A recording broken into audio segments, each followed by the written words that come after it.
नमस्कार सभी दर्शकों का स्वागत है फिर से हमारे चैनल में ग्लोबल लेंस में। आज बहुत इम्पोर्टेंट दिन है। आज छत्रपति शिवाजी महाराज इनकी जयंती है। छत्रपति शिवाजी महाराज की कीर्ति, उनका पराक्रम हम सभी को ज्ञात है। लेकिन ऐसा कहा जाता है और लिखा गया है, या भूमंडळेची ठाई धर्म रक्षकी ऐसा नाही, हिंदू धर्म राहिला काही तुम्हा कारणे। समर्थ रामदास जी की ये लाइन्स है, जिसका अर्थ होता है कि इस भूमंडल पे छत्रपति शिवाजी महाराज के जैसा धर्म रक्षक कोई नहीं है, और उनकी वजह से हमारा हिंदू धर्म कायम रहा। साथ साथ शिवाजी महाराज के काल में ही शिवभूषण जो कवि हो चुके हैं, उन्होंने तो ये स्पष्ट रूप से कहा था, काशी करबला होती, मथुरा मदीना होती, शिवाजी न होते तो सुन्नत होती सबकी। तो आज हम बात क्यों कर रहे हैं ऐसा? क्योंकि धर्मांतरण रोकने का काम भी छत्रपति शिवाजी महाराज ने अपने जीवन काल में किया। जितने भी आक्रांताएँ आए, वो अपने साथ तलवार और कुरान लेकर आए, और किस तरह से धर्मांतरण होता गया, ये इतिहास हम सबको ज्ञात है और मालूम कर लेना भी चाहिए। गोवा में जैसे पुर्तगीज़ आए, ब्रिटिश आए, उन्होंने वहाँ के लोगों के ऊपर क्रिश्चियन धर्म थोपने का प्रयास किया, और वहाँ पर छत्रपति शिवाजी महाराज ने बहुत बड़ा कार्य किया है।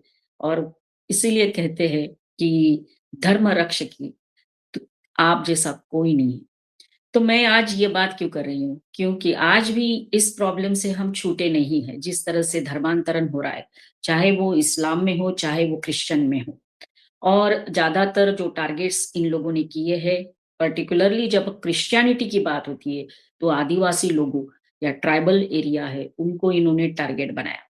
After the independence also. और हाल ही में सुप्रीम कोर्ट ने एक बहुत बड़ा फैसला दिया, और उसका हम सबको स्वागत करना चाहिए।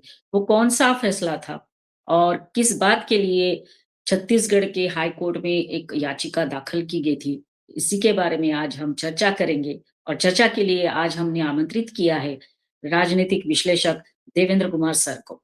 सर, आपका स्वागत है सर। धन्यवाद वर्षा जी, आपको और आपके दर्शकों को बहुत-बहुत धन्यवाद और छत्रपति शिवाजी जयंती की हार्दिक शुभकामनाएँ। यस। सर, धर्मांतरण जब बात करते हैं और ईसाई मिशनरियों की बात करते हैं, तो उन्होंने ज़्यादातर तो ट्राइबल एरियाज़ को टारगेट किया। गुजरात क्यों ना हो उसमें, या फिर छत्तीसगढ़ हो या उड़ीसा हो। हाल ही में सर छत्तीसगढ़ का जो एक फैसला आया है हाई कोर्ट का, उसके ऊपर सुप्रीम कोर्ट में फिर से याचिका दाखिल हो गई थी, और सुप्रीम कोर्ट ने उस फैसले को बरकरार रखा।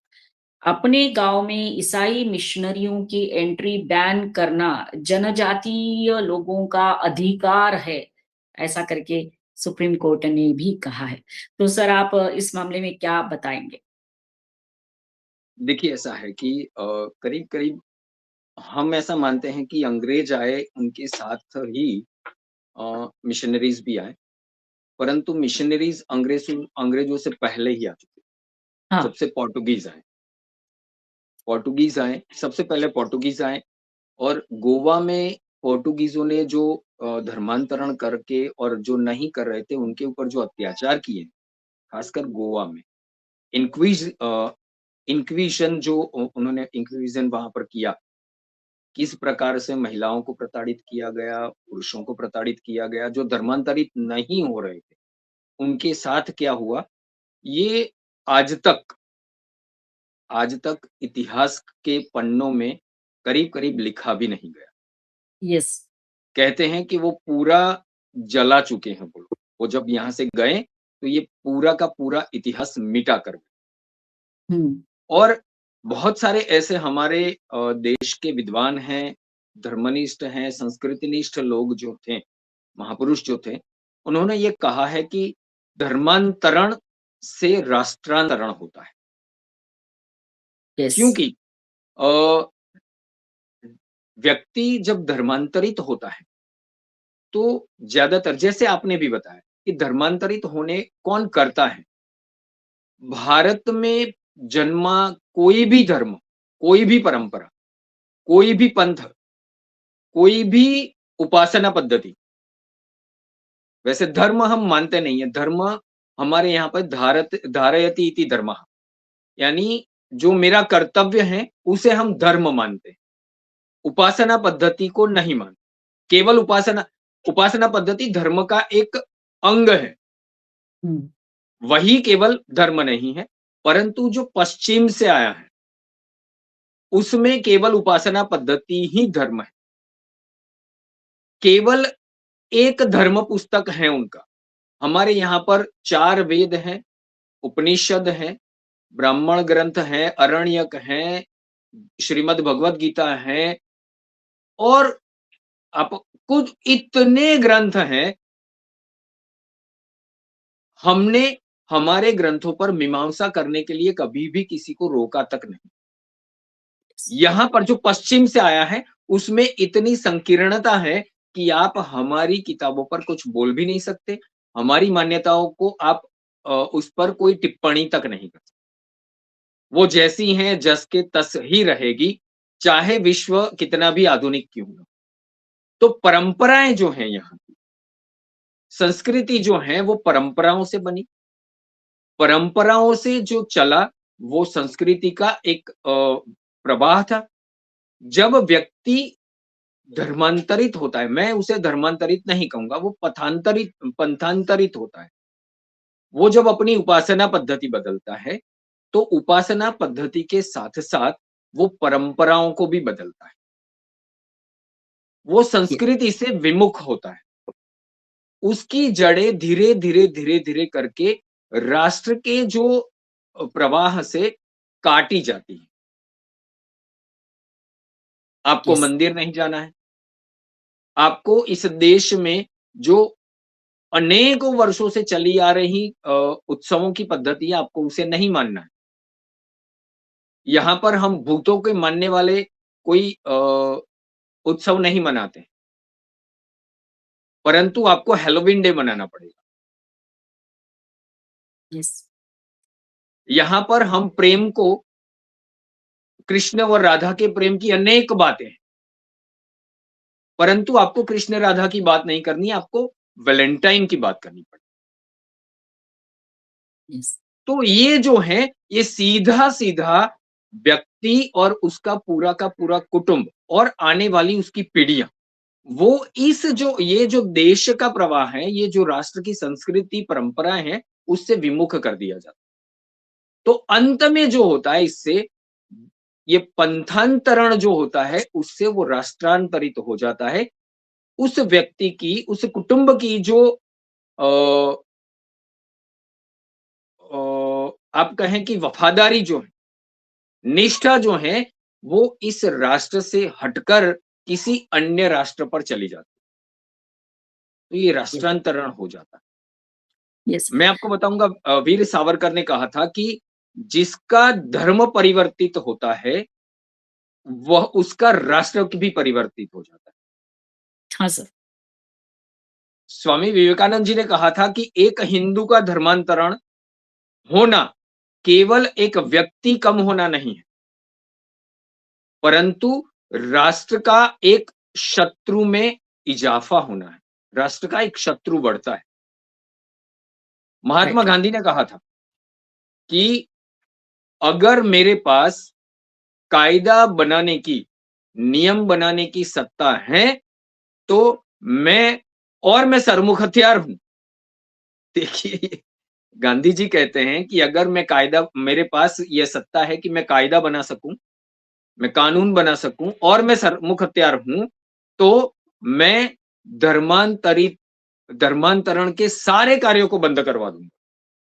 और धर्म ये आत्मा का विषय है। राइट, किसी के ऊपर इसको थोप देना, उसे लालच में लाकर बदलवाना धर्म से विपरीत करना, ये उचित नहीं। होता क्या है? वही होता है, लालच वहाँ देना, पर जाकर बात क्या की जाती? बातें होती हैं आपकी परंपराओं के ऊपर प्रश्न करने से, यस, आपके मान्यताओं के ऊपर प्रश्न चिन्ह खड़ा करने से और वहां हुँ, से विपरीत करने से। दूसरी बात होती है क्यों लालच दिया जाता है? सब जानते हैं क्या-क्या लालच होती है। लोभ दिए जाते हैं, जबरदस्ती की जाती है और इस ऐसा करके फिर उनको पंथांतरित किया जाता है।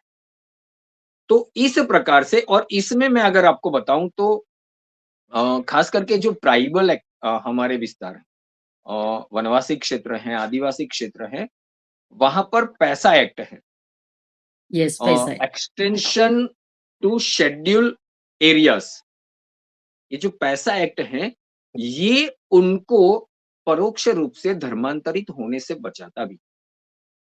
क्योंकि यस, यहाँ पर जो सत्ता जो है, वो ग्राम्य सभा को दी जाती है। माननीय सुप्रीम कोर्ट ने जो बात कही है, वो कहीं न कहीं इसी के ऊपर ही अभिप्रेत होती है। क्योंकि वो उनको पता है, जो बाहर से आकर मुझे पंथांतरित करने का प्रयास कर रहा है, उसे मेरी परंपरा पता नहीं है। जो ग्राम है, गाँव जो है, उस गाँव में रहने वाले लोगों को पता है कि हमारी परंपरा क्या है। उनको पता है कि हमारी संस्कृति क्या है। उनको पता है कि हमारे कुटुंब के, हमारी पीढ़ी दर पीढ़ी चले आ रहे रीत और रिवाज क्या है। यस, और उनको पता है कि अगर ये लोग आएँगे, तो ये किस प्रकार से उसमें खतरा बनते। तो सत्ता उनके पास होनी चाहिए। माननीय सुप्रीम कोर्ट ने जो कहा, हाई कोर्ट की जो बात कही थी उसको बरकरार रखा, ये बहुत ही अच्छा निर्णय है। यस। सर दूसरी बात ये है सर कि जैसे आपने बताया कि ये जो ग्राम सभा होती है, वो अपने गाँव के बाहर पोस्टर लगा देती है कि मिशनरीज़ या प्रीस्ट इनको गाँव में आना मना है। तो वो पोस्टर को लेके भी शायद याचिका दाखिल की गई थी और बाद में माननीय सुप्रीम कोर्ट ने ये बताया कि ग्राम सभाओं का ये फैसला जो है, वो बरकरार रहेगा। क्योंकि उनको अधिकार है अपनी संस्कृति और परंपरा जो है उसकी रक्षा करने का। तो सर जब ये बात सोचते हैं सर आज हम, तो सर कितने सारे ऐसे एरियाज़ हैं हमारे देश में, जो इस प्रॉब्लम से जूझ रहे हैं। पर सर ये इतना सारा कायदा, कानून होने के बाद भी होता है, तो सर इसके लिए कौन ज़िम्मेदार है सर? देखिए, वैसे अगर देखने जाएँ तो इसके लिए ज़िम्मेदारी अगर हमें तय करनी होगी, तो स्वाभाविक रूप से सबसे पहला ज़िम्मेदार तो मैं ही। यस। मैं मैं का अर्थ मैं ये बताता हूँ कि उनको उनकी संस्कृति, उनकी परंपराएँ जो हैं, खास करके आदिवासी, वनवासी विस्तारों में, उनकी और मेरी परंपराएँ और मेरी संस्कृति भिन्न नहीं, हुँ, परंतु कहीं न कहीं मैं उन तक नहीं पहुँच पाया। बराबर। तो सबसे पहले ज़िम्मेदार तो मैं। दूसरा ज़िम्मेदार जो है वो प्रशासन भी। क्योंकि प्रशासन को ये सारी जात बात की जानकारी होती है, वो रोकते नहीं। मैं आपको बताऊँ कि सुप्रीम कोर्ट ने स्पष्ट कहा था रेवरन स्टिरनोलॉस विरुद्ध मध्य प्रदेश राज्य का एक केस था 1977 में। सुप्रीम कोर्ट ने ये कहा था कि संविधान के अनुच्छेद 25 के अंतर्गत आपको धर्म के प्रचार की स्वतंत्रता है, धर्मांतरित करने की नहीं। अब जब माननीय सुप्रीम कोर्ट ने ये कह दिया है, सर्वोच्च न्यायालय ने जब 1977 में ये कह दिया कि जो आते हैं आप प्रोपेगेट कीजिए, you can propagate your religion. आप प्रचार कर सकते हैं, आप किसी को मतांतरित नहीं कर सकते, पंथांतरित नहीं कर सकते। हुँ, वो स्वतंत्रता आपको नहीं है, तो इसका पालन करवाना जो था, वो प्रशासन के हाथ में था, सत्ता के हाथ में था। परंतु कहीं न कहीं सत्ता और प्रशासन, वो इन्हीं लोगों के हाथों में था। इनडायरेक्ट जो सत्ता चल रही थी, कहीं न कहीं यही थी कि हिंदू कितने कम हो सकते हैं। क्योंकि अंत में जो खेल था, वो अल्पसंख्यक तुष्टीकरण का था। यस, अगर आप इनको रोकते हैं, तो ईसाई जो हैं वो भारत में अल्पसंख्यक हैं और अल्पसंख्यक आपके मतदाता हैं, आपको अल्पसंख्यकों की तुष्टीकरण करके आपको अपनी वोट बैंक बनानी। राइट, और हालाँकि आपने वोट बैंक हिंदुओं में भी बनाए, परंतु यस, आपने कभी प्रोटेस्टेंट और कैथोलिक की वोट बैंक नहीं बनाई। आपने कभी सुन्नी और शिया की, अहमदियाओं की या खोजा की वोट बैंक नहीं बनाई। आपने मुसलमान वोट बैंक बनाई, आपने ईसाई वोट बैंक बनाई, परंतु हिंदुओं में आपने हिंदू वोट बैंक नहीं बनने दी। आपने वोट बैंक बनाई बनियों की, आपने वोट बैंक बनाई ब्राह्मणों की, आपने वोट बैंक बनाई ठाकुरों की, आपने वोट बैंक बनाई दलितों की, आपने वोट बैंक बनाई एसटीज की। आपने जातियों की वोट बैंक बनाकर हिंदू वोट बैंक नहीं बनाकर हिंदुओं को बांट दिया। और जो बंटता है स्वाभाविक रूप से उनकी शक्तियां भी बंट जाती, कमजोर होता है, निर्बल होता है। आपने एक सोची समझे षड्यंत्र के तहत केवल सत्ता की लालच में ये हिंदुओं की शक्तियों को बांटकर उसे कमजोर किया और अल्पसंख्यकों को एक रखकर उनकी शक्तियों को बढ़ावा दिया। राइट, तो पहला जो था वो माननीय सुप्रीम कोर्ट ने अगर 1977 में ये कह दिया था, तो प्रशासन ने इसकी पूरी की पूरी जिम्मेदारी लेकर इस प्रकार से व्यवस्था वहां करनी थी। जो नहीं की, तो पहली जिम्मेदारी प्रशासन की आती है, सत्ता में जो लोग बैठे थे उनकी आती है, साथ ही साथ एक और जिम्मेदारी जो है वो मेरी आती। यस, मैं राइट, नहीं गया, हिंदू नहीं गया, इस वजह से वहां पर मिशनरी पहुंच गए। यस। मैं देखो, उतनी त्वरा से नहीं गया, मैं उतनी गति से नहीं गया, जितनी गति से ये लोग पहुंचे। राइट, हालांकि अब हम प्रत्येक जगह पर, हम उनके साथ हैं, हमारे धर्मगुरु उनके साथ रहते हैं, हमारे धर्माचार्य उनके साथ, उनके बीच में रहते हैं। यस, अभी-अभी मैं आपको बताऊं, कुछ महीनों पूर्व ही गुजरात के डांग जिला है, डांग से लेकर अंबाजी तक का जो आदिवासी बेल्ट कहा जाता है, वहां पर परम पूजनीय शंकराचार्य जी आए, उनके साथ बैठे, उनके घर पे उन्होंने भोजन तक किया। पहले यस, कुछ ऐसा था कि जो धर्माचार्य भी रहते थे, तो उनको भी आप और मैं जानते हैं, दिवाली के दिन शंकराचार्य को उठाकर लेकर जाते हैं ये लोग। तो कहीं न कहीं धर्माचार्यों में भी एक डर का माहौल बनाकर रखा। परंतु वर्तमान स्थिति उससे भिन्न है। हम हिंदू अब अपने भाइयों के साथ जा रहा है, बैठ रहा है और उतनी ही गति से जा रहा है जितनी गति, मैं अभी ये बताऊं कि अभी जो उनकी गति है वो मिशनरियों से ज्यादा बड़ी है। और अभी ये जो अब सुप्रीम कोर्ट में पहुंच रहे हैं, तो इसका तात्पर्य ये है कि अब हिंदू जागृत हो रहा है, हिंदुओं की शक्ति अब एकत्रित हो रही है और वो एकत्रित शक्ति जो है वो अब चुनौती दे रही है। राइट, और इस चुनौतियों से डरकर ये भागे भागे अब न्यायालय के दरवाजे खटखट, पहले सत्ता के पास पहुंच जाते थे, सत्ता इनको बचा लेती थी। आज सत्ता बिल्कुल उनके साथ है जो संविधान में लिखा है। संविधान में लिखा है आपको स्वतंत्रता है, आप प्रोपेगेट कीजिए, आप धर्मांतरित नहीं करेंगे। यस। और सर इसीलिए सर माननीय सुप्रीम कोर्ट ने ये फैसला दिया है कि जो ट्राइबल एरिया के गांव है, वहाँ जो बोर्ड्स लगे हैं पादरियों की एंट्री रोकने के लिए, तो ये भी कहा कि ये बहला फुसलाकर या ज़बरदस्ती जो है वो गाँव वालों का धर्मांतरण करते थे या करते हैं। और एक बात सर आपको भी पता होगी गोवा में अभी-अभी ये सर शायद 500 लोगों ने घर वापसी की है गोवा में। तो ये भी एक हमको बताता है कि धीरे-धीरे क्यों ना हो लेकिन हम जहाँ पर गलती कर रहे थे अब वो गलती सुधारते हुए ये देख रहे हैं कि कितने सारी जगह पे इस तरह से जो धर्मांतरित हो चुके थे, वो वापस हिंदू धर्म स्वीकारते हुए आगे आ रहे हैं। तो सर मेरा एक आखिरी सवाल है सर कि जो अभी माननीय सुप्रीम कोर्ट का फैसला है, अ, वो देखते हुए क्या सर ये जो क्रिश्चियन मिशनरीज़ है पर्टिकुलरली जिनके लिए ये फैसला आया है, क्या वो सबक सीखेंगे कुछ? देखिए, प्रश्न यहाँ पर सबक सीखने का या सिखाने का बिल्कुल नहीं है वर्षा जी, हुँ। क्योंकि अभी भी सत्ता इनको अभी भी बढ़ावा देगी।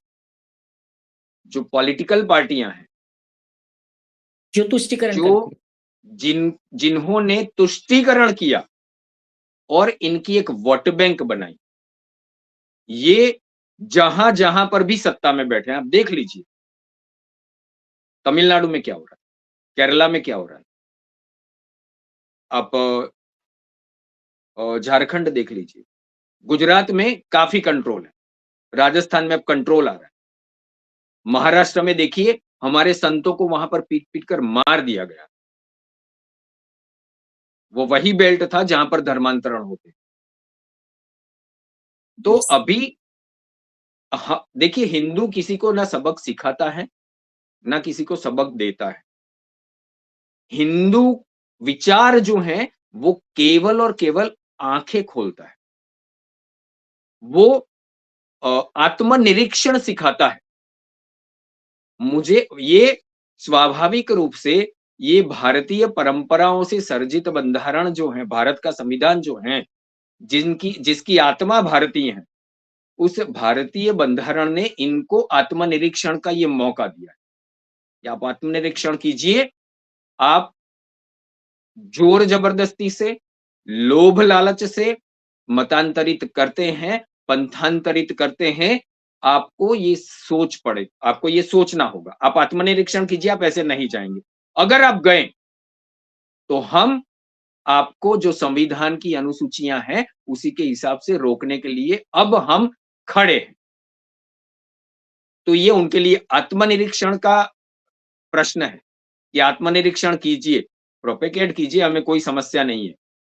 लेकिन आप अगर किसी के पास जाकर उनको बहलाकर, फुसलाकर, जोर जबरदस्ती से अगर आपने मतांतरित किया, तो खैर नहीं, ये ठीक नहीं होगा। और यस। आपको एक चीज़ बताऊँ इसमें जो एडिशनल बात है, जिसके लिए हमारे वनवासी, आदिवासी बंधु जो हैं वो काफ़ी आक्रोशित भी हैं। ये जो मतांतरित होते हैं, ये ऐसा मानते हैं कि एक बार आपने हमारी संस्कृति को छोड़ दिया, हमारे देवी-देवताओं को छोड़ दिया, तो आप आदिवासी नहीं हैं। तो ये करते ये जो क्रिप्टो क्रिश्चियंस जिसे कहते हैं वो लोग, जो अपनी पहचान जो है वो बन जाते हैं, मतांतरित हो जाते हैं, परंतु वो अपने आप को एसटी ही बताते हैं और वैसे उनको जो लाभ मिलना चाहिए वो अल्पसंख्यक होने का मिलना चाहिए। परंतु वो भी लेते हैं और यहाँ पर वो एसटी के जो हमारे भाई हैं, उनके जो लाभ हैं, उन पर भी तराप मार तो अभी इनका एक और रास्ता वो जो है, वो है डिलिस्टिंग। जो भी मतांतरित हो चुके हैं, उनको एसटी होने के जो भी लाभ हैं, वो नहीं होने चाहिए, नहीं मिलने चाहिए। उनका डिलिस्टिंग करना चाहिए। ये छद्म क्रिश्चियंस जो बने हुए हैं, छद्म एसटी बने जो हुए हैं, उनको उनकी पहचान करके उनको डिलिस्ट करना पड़ेगा। ऐसी माँग हमारे आदिवासी भाइयों ने, हमारे वनवासी भाइयों ने बिल्कुल सरकार के समक्ष रखी भी। गुजरात में कर्णावती के, जिसे लोग अहमदाबाद के नाम से जानते हैं, इसके विकास का जो पूरे विश्व को जिसने दर्पण दिखाया कि विकास क्या होता है, ऐसे साबरमती रिवर फ्रंट पर सिंहनाद रैली करके हमने डिलिस्टिंग की हमारे गुजरात के आदिवासियों ने मांग की है, वनवासियों ने मांग की है। डिलिस्टिंग रैली सिंहनाद करके डिलिस्टिंग रैली की थी और पूरे भारत के हमारे आदिवासी वनवासी भाई जो हैं, ये जागृत हैं। तो sir thank you once again आज इस अवसर पर जहाँ जब हम छत्रपति शिवाजी महाराज की जयंती मना रहे तो उनकी जो प्रेरणा थी, जो 400-500 साल की गुलामी से बाहर निकलते हुए उन्होंने हिंदवी स्वराज्य की स्थापना की थी और श्रींची इच्छा ऐसा बोलते थे, भगवान की इच्छा ऐसा बोलते थे। तो आज उनको ही हम आदर्श मानते हुए फिर से एक बार वो प्रेरणा लेकर जिस तरह से हम डेमोग्राफिक चेंजेस का चैलेंज फेस कर रहे हैं, उसको समूल नष्ट करने के लिए प्रयास करना ज़रूरी है और यही हम सीख ले सकते हैं छत्रपति शिवाजी महाराज के जीवन से। नो डाउट बहुत सारी प्रेरणा वो हमको देते हैं, लेकिन जिस उद्देश्य से सर उन्होंने हिंदवी स्वराज्य की स्थापना की थी, वो था एक उद्देश्य कि धर्म रक्षति रक्षितः। तो thank you very much sir, आप हमारे साथ जुड़े और सभी दर्शकों को कहेंगे कि हमारा आज का ये वीडियो ज़रूर देखिए, लाइक करिए, कमेंट करिए, शेयर करिए और हमारे चैनल को सब्सक्राइब करते रहिए। धन्यवाद सर, जय हिंद, वंदे मातरम। धन्यवाद, जय हिंद, वंदे मातरम। यस।